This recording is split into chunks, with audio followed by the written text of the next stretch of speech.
हम इसलिए नहीं पहचान सकते क्योंकि अभी आप हमारे मन में नहीं बैठे। आप पहचानेंगे उसी व्यक्ति को जो तुम्हारे मन में बैठ गया हो। वह 5 साल के बाद में भी मिलेगा तब भी आप पहचान लोगे, क्योंकि मन में, चित्त में, चित्त का क्या है, चित्त का अर्थ क्या होता है? इसी को कहते हैं चित्रकेतु, जो हिसाब किताब सब रखता है। किसने क्या पाप किए, क्या पुण्य किए, ये यमराज को हिसाब कौन देता है? बोले चित्रकेतु देता है।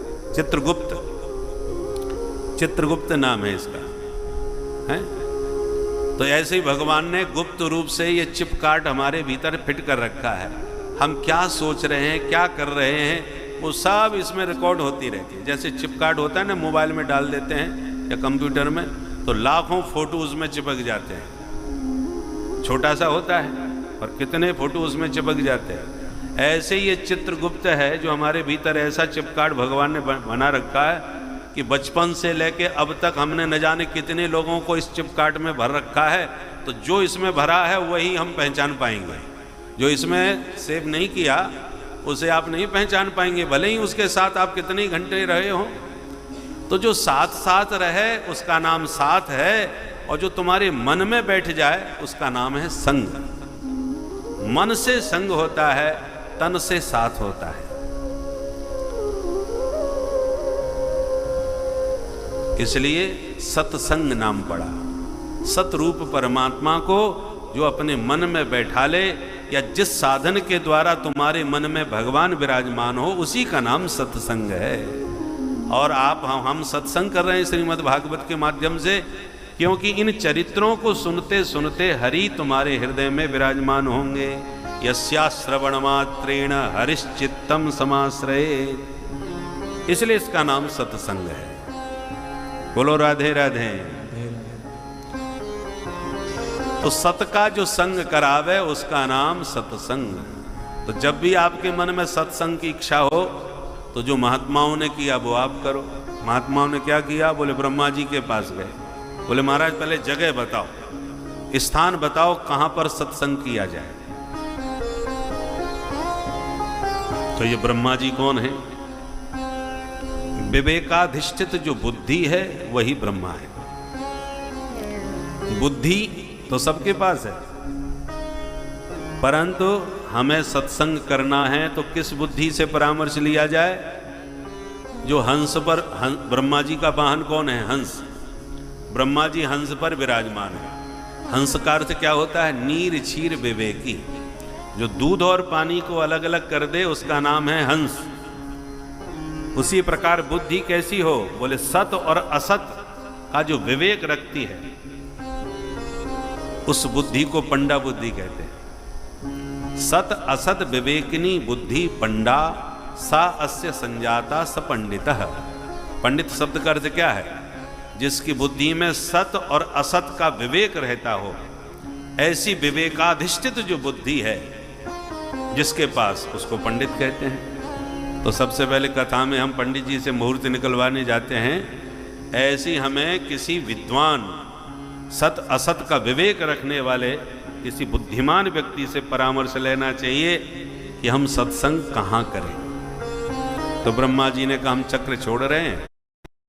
यदि आपसे कोई ये कह दे डॉक्टर कि आपकी नब्ज देख के और आपके लक्षणों को देखकर मैं गारंटी से कह सकता हूं 1 हफ्ता से ज्यादा आप जिंदा नहीं बचोगे, 1 सप्ताह के आप मेहमान हो, तो फिर सोचिए आपका क्या हाल होगा। यदि पता न चलता तो 7 दिन कम से कम चैन के काट भी लेते हैं, और पता चल गया कि हम 7वें दिन मरने वाले हैं, तब वो 7 दिन काटने बड़े भारी पड़ जाएंगे महाराज। हो सकता है टेंशन में 5 दिन में जैसी आराम हो जाए। बहुत डिप्रेशन में चला जाता है व्यक्ति, क्योंकि मौत का डर बहुत खतरनाक होता है। मौत उतनी खतरनाक नहीं है जितना उसका डर है।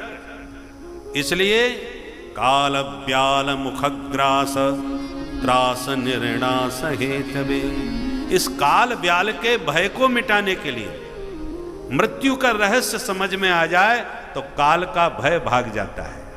बोलो राधे राधे। मृत्यु क्या चीज है? मृत्यु किसे कहते हैं? मृत्यु में और निद्रा में कोई अंतर नहीं।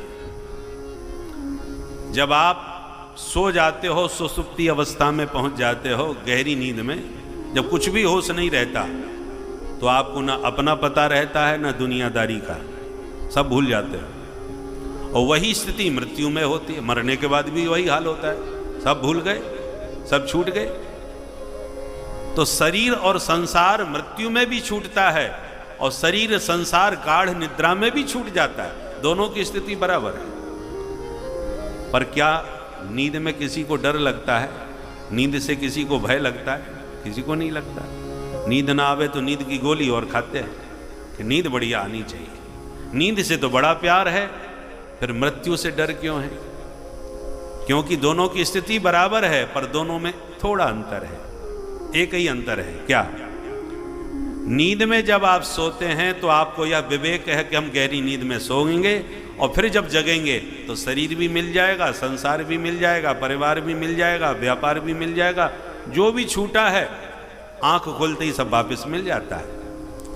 परंतु जिस मृत्यु को चिर निद्रा कहते हैं, उस चिर निद्रा में जब आंख बंद होती है, मौत की नींद जब व्यक्ति सोता है, तब उसे इतना ज्ञान है कि मौत की नींद सोने के बाद शरीर भी छूट जाएगा, संसार भी छूट जाएगा, परिवार भी छूट जाएगा, व्यापार भी छूट जाएगा, जिंदगी भर खून पसीना के साथ जो कमाया है आंख बंद करते एक झटके में सब चला जाएगा।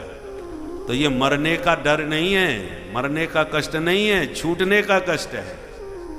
नींद में छूटा तो था, पर नींद खुलने के बाद मिल भी गया, पर चिर निद्रा में छूट जाएगा तो हमेशा के लिए छूट ही जाएगा, वापस नहीं पाएगा।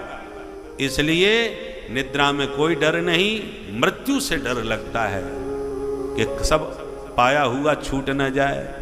तो मौत में छूटने का ही तो डर है। और जो महात्मा पहले ही संसार को छोड़े बैठे हैं, घर परिवार को छोड़ ही दिया और फिर भगवत भजन करते करते, योगाभ्यास करते करते, तत्व का ज्ञान प्राप्त करके शरीर का मोह भी छूट गया, तो ऐसे जो पहले ही सब छोड़ दिए वो जीवित समाधि ले लेते हैं, उन्हें मरने का कोई कष्ट नहीं होता, क्योंकि सारा कष्ट तो छोड़ने से ही होता है ना। हम पहले ही छोड़ के बैठ गए तो अब काय का कष्ट? बोलो राधे राधे।